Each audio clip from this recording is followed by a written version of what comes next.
Hello, I'm Gary Parker. I'm teaching math for elementary school teachers this year at Vermont Community College. This is the textbook that you're going to get for this course. It comes with fees that you paid for this class, and I'll show you where you'll find that online. I highly recommend getting a print copy, but not this brand new book. It's too expensive. Check this out.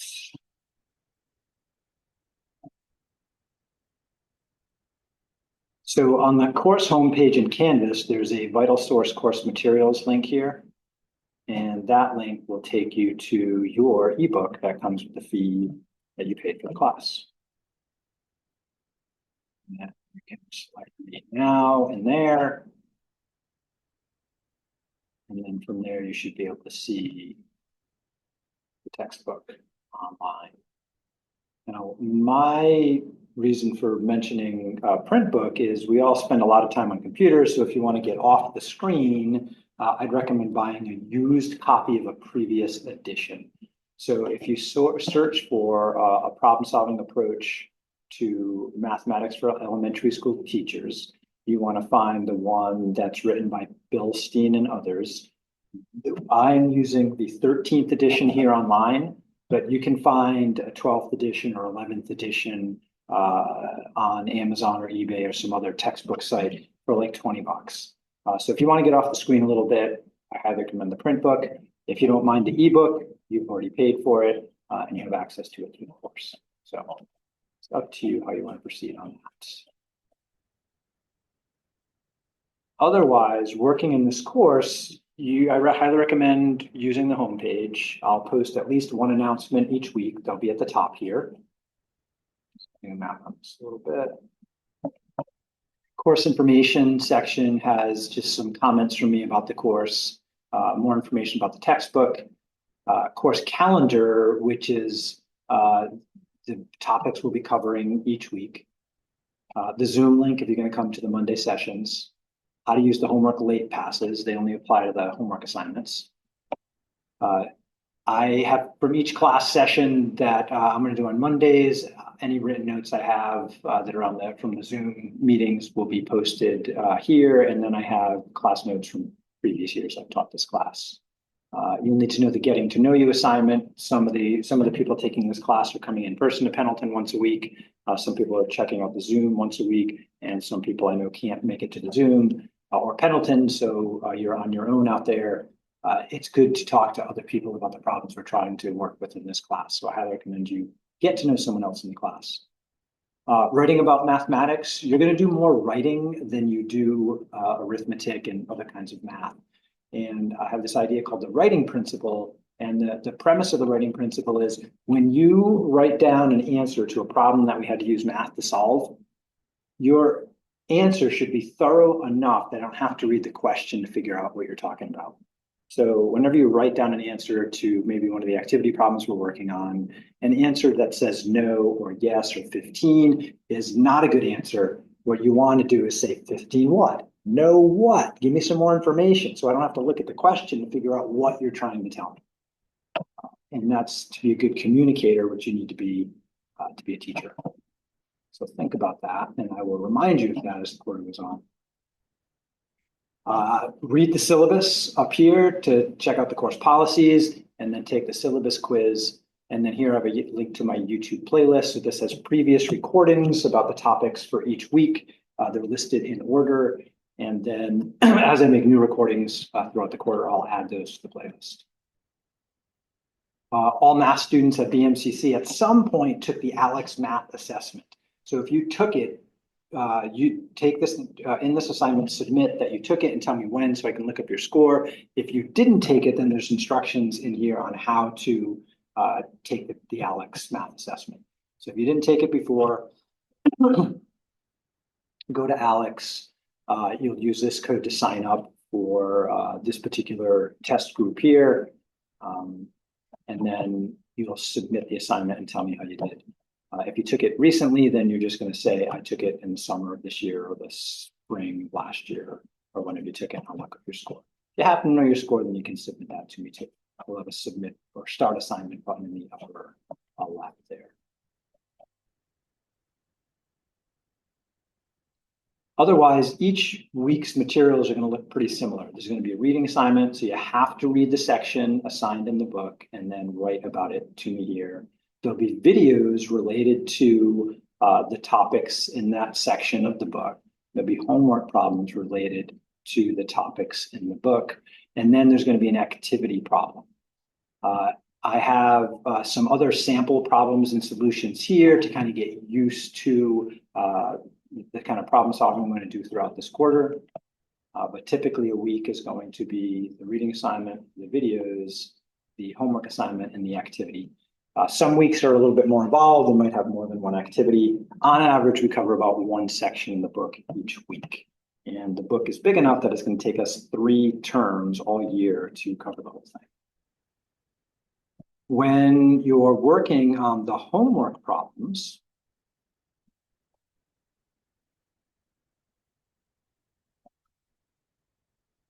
each problem will have a place for you to type answer or sometimes multiple answers. Sometimes there's some tips above for the problem group that you're working on. There'll always be a message instructor button.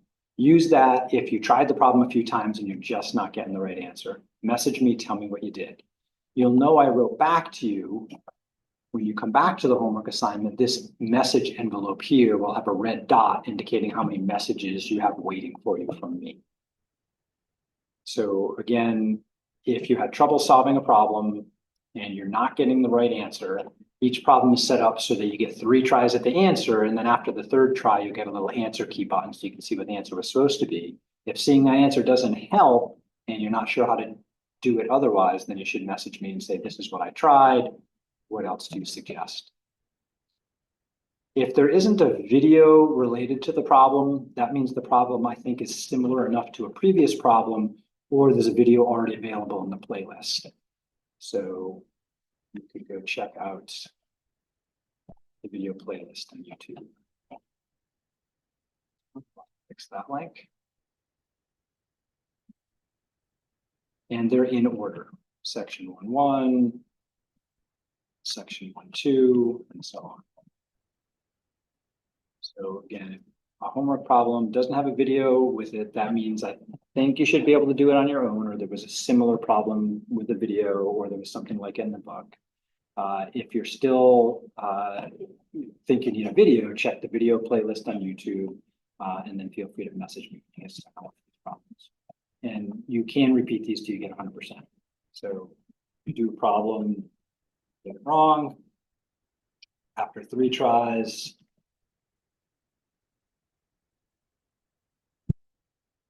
shown the answer key, and then try to figure out how that relates to the problem you have, and then get a similar question, have slightly different numbers, try it again.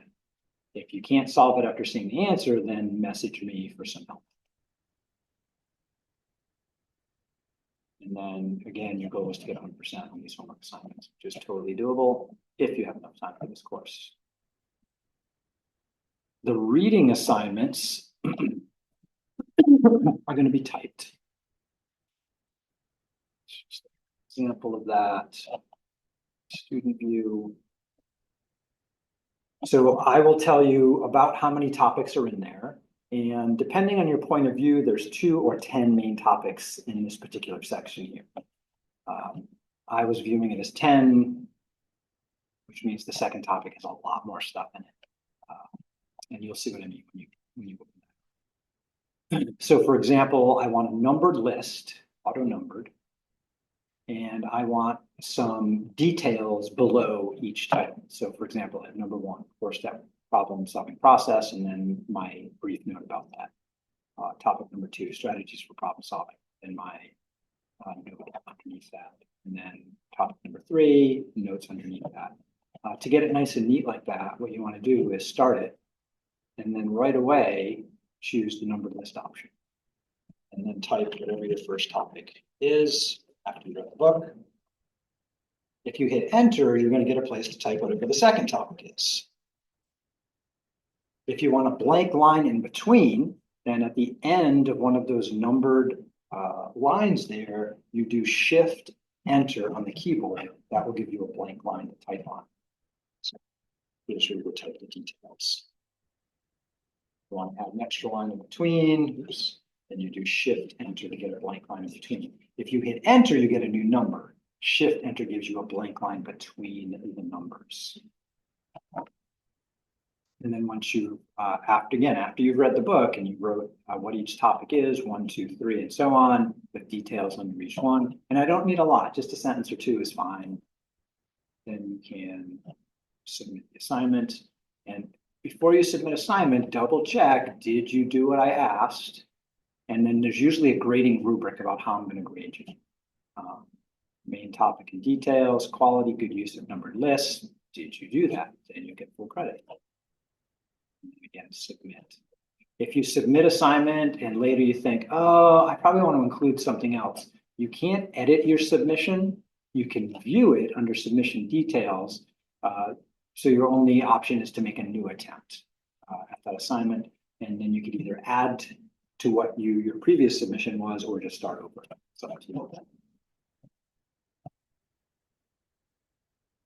So each week you'll have a reading assignment, you'll have some homework problems, and then you'll have an activity.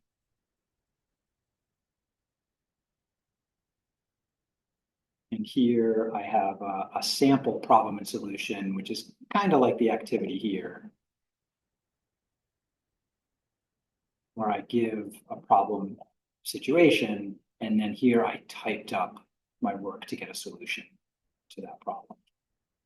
Now, I took the time to draw this on a computer. It'd be way easier to write this neatly on a piece of paper. So the activities don't necessarily need to be typed, like this one here. The reading assignments do need to be typed, but the activities don't. As long as it's neat.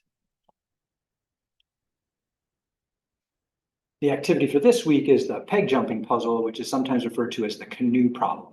So you could picture this box up here at the top as a canoe, and there's 4 people dressed in green on the left and 4 people dressed in red on the left, and there's 1 empty seat in the middle. And what I'd like to have happen is all the green people to get to the right and all the red people to get to the left.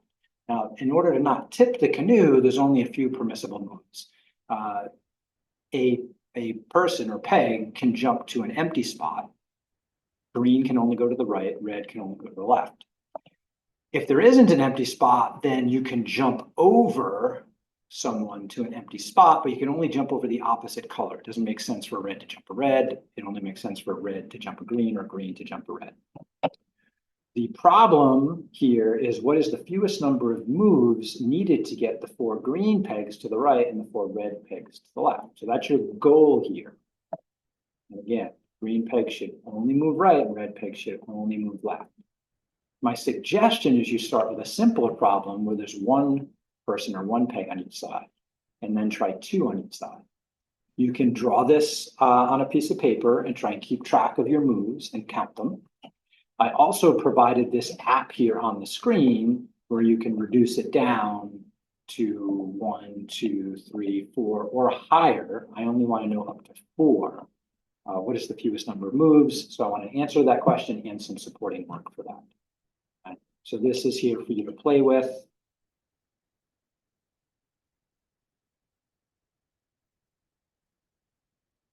Oops, I made a mistake. Too many. And so it'll notify you when you made the wrong set of moves, and you can reset and try over. So play with this, have some fun. Just playing with this app right here is not sufficient. You're gonna have to write some stuff on paper to figure out the pattern for 4. So again, this activity is to answer that question, which is also stated above. And then you'll have a submission box where you can upload pictures of your work, or you can type it up, whichever works for you, as long as it's readable and understandable. All right, that's all I got for you for the moment. Welcome to the class. I'm glad to have you in here. Please reach out to me if you need help on anything, if you have any questions. I look forward to working with you. Take care. Do good math.